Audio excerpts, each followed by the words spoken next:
All right, get ready to dive into a future so strange that owning a real animal is a luxury. A world where people cling to the hope of owning something authentic. We're talking Philip K. Dick's Do Androids Dream of Electric Sheep. A book that makes us question everything we think we know about technology, about empathy, about what it means to be human. Yeah, no easy answers here. Not even close. It throws you right into this world, this kind of gritty, noir thriller vibe after this World War terminus. Right, like we're not even easing into this, it's bleak. Bleak is an understatement. Like, picture this.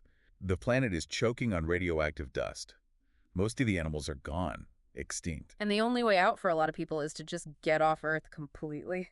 Escape to off-world colonies? It's like the ultimate escape fantasy, but with a very dark twist. And that's where we meet Rick Deckard, our bounty hunter. Yeah, not your typical hero, is he? Not at all. He retires rogue androids. Retires. There's that word again. A very nice way of saying he hunts down and kills these androids who've escaped from Mars to Earth. Androids that are practically indistinguishable from humans. Hmm. So, there's that moral dilemma right off the bat. Oh, absolutely. And it's like, Dick wants us to be uncomfortable right away because Deckard himself, he even owns an electric sheep. A pale imitation of the real thing. Which, in this world, owning a real animal, that's a statement. It's everything. Status symbol.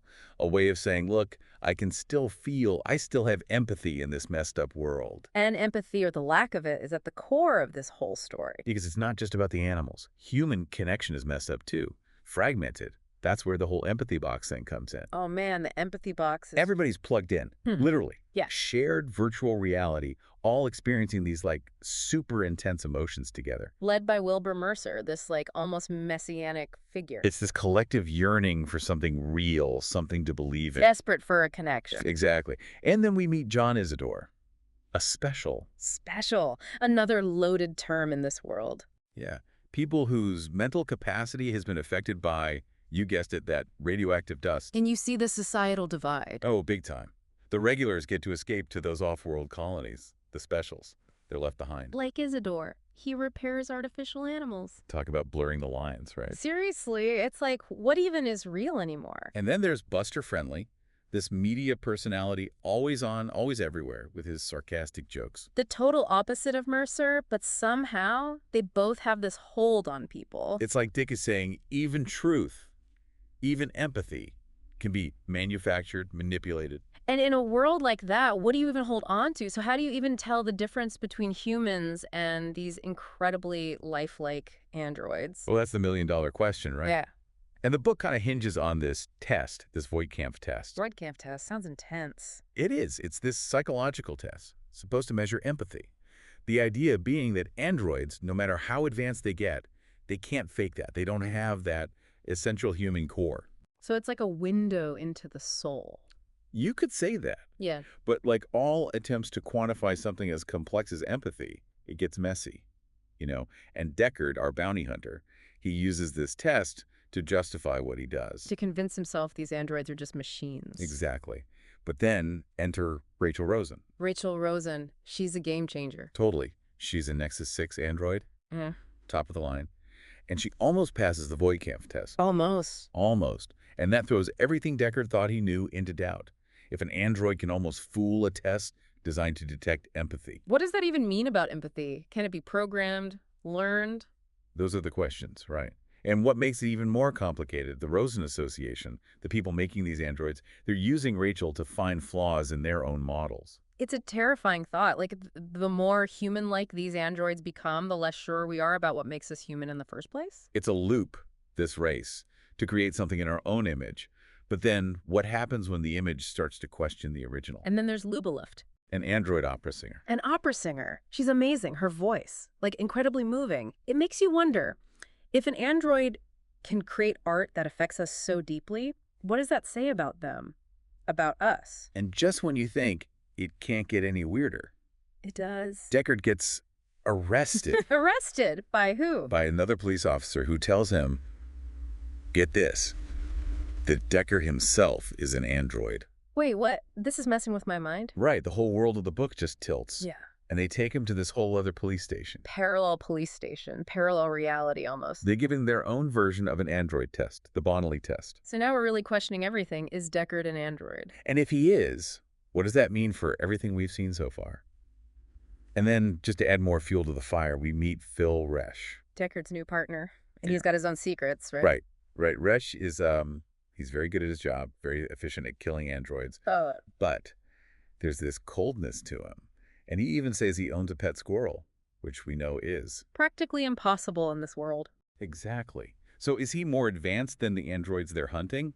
Is he even human? The lines are so blurred I can't even see straight anymore. And then there's the death of Lubeluft, killed by Resch. It's brutal, and it raises all these questions about what it means to be alive, what deserves our empathy. Even if she was an android, even if she wasn't real, her death still matters. It still means something. It still affects Deckard.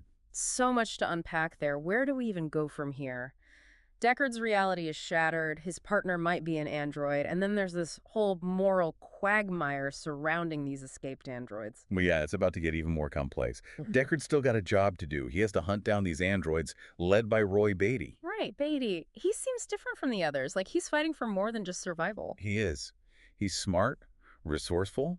He and the other androids, they find this abandoned building to hide out in. And they have this really interesting encounter with someone we've talked about before, John Isidore. Isidore, the special. Yeah. The guy who repairs artificial animals, he welcomes these androids into his home without even questioning it. Which says so much about him. Like he sees past the labels, recognizes a shared loneliness, you know. He connects with them. Exactly.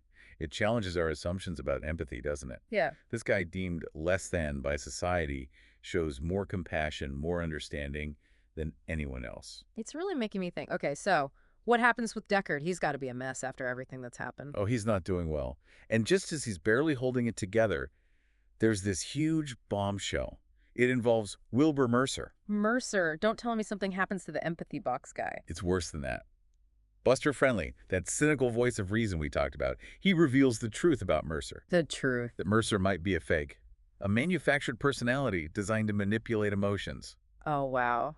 That's dark. Even for this book, what does that do to people, to Isidore especially? He was so devoted to Mercer. It's devastating. It makes you question everything, right? If our desire for connection, for meaning, can be so easily manipulated, then what are we left with? Oof.